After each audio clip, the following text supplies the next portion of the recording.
Thank you, David. I also want to begin by thanking each and every single one of you for carving out time out of your busy schedule to be present tonight. And thank you for this opportunity for me just to very quickly share with you my heart and vision for our fall kickoff, which is just around the corner. I will say one more thing, that we have something very special taking place here at First Baptist Bryan, and that is what's occurring at our GroupLife level.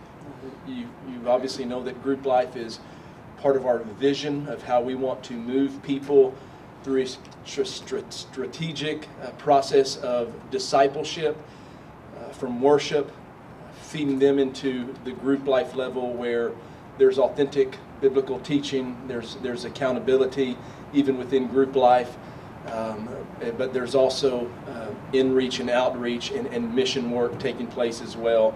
The amazing thing is, and this is abnormal, is that roughly, I believe it's 90% of our worship attendance is in GroupLife.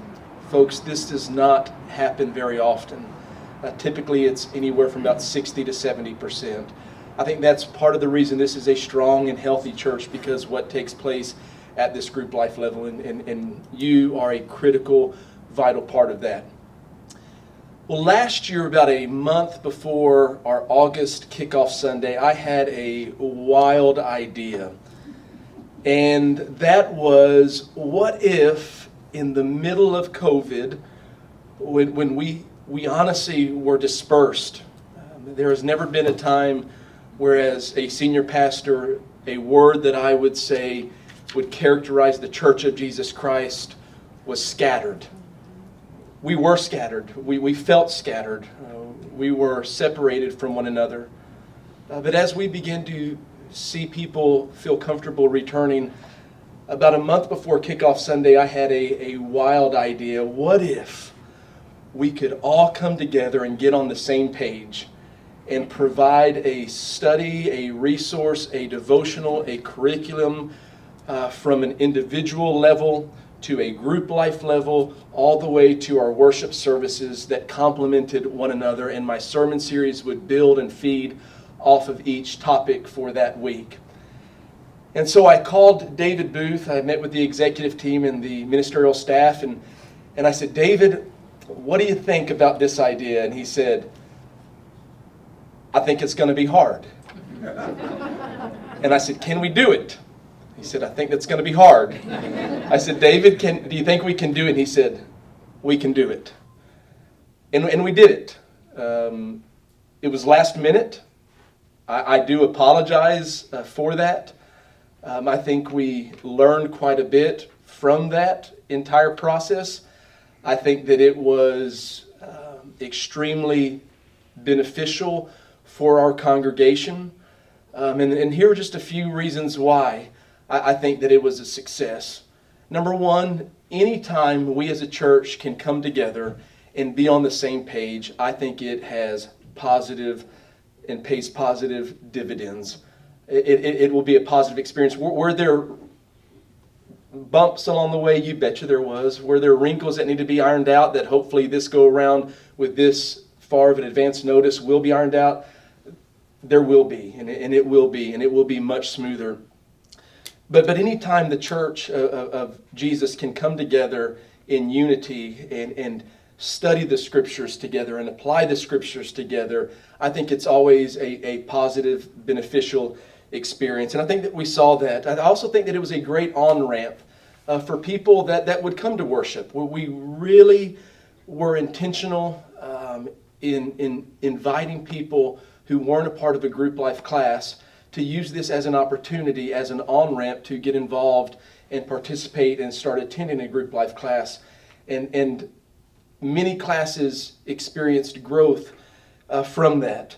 It's also a great way, y'all, for us to reach out to people that maybe haven't been to group life in a while. You know, one thing that COVID has unfortunately reminded us all of is there are people that haven't come back. Yes, that they're concerned, understandably so, for their health, and they're connecting on Zoom still, and we want to honor that. But just to be honest with you, we do have a number of people that have gotten very comfortable in attending group life from their home.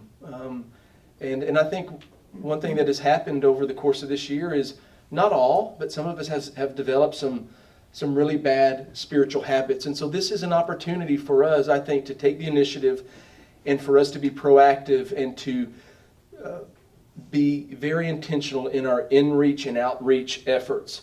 Kind of the best way that I've described it, and we really saw this pay off tremendously in our college program, was when in the fall when we have a number of college students coming and checking out First Baptist Bryan. They're making their rounds and seeing what church they want to be a part of. Kind of the way that we've described it is this is just one hook in the water that we're leaving out for 6 to 7 weeks. It's my belief that if a college student or if someone else that is visiting the church at that new semester time frame, if they will come and this is something that they would entertain the thought of being a part of, and they will say, you know what, I can commit to the next 6 weeks. I think we have a very strong chance of them becoming a member of the church and us retaining them. The title of the curriculum that we're looking at and that David mentioned, it's on the table in front of you. It's bundled together, I think, much nicely and much neater than what we experienced last year with Better Together. But it's by Rick Warren. It's called Transformed. I think that this will resonate with our people even much more than Better Together did. The reason I selected Better Together was because we were just in the middle of COVID, and I wanted people to realize that we are indeed, as the Church of Jesus Christ, we are better together, that we need one another. But this really ties into our mission statement. We at First Baptist Bryan exist to make Jesus Christ our all. And Rick Warren takes 7 areas of our life where we can say we want Jesus Christ to transform these areas so that we make Him our all. Throughout the weeks to come, David and I will be more than happy to answer any questions that you may have. But once again, thank you so much for your participation and your involvement. And like I said, I'm grateful for you, and we are a much better church because of you. Thanks, Jim.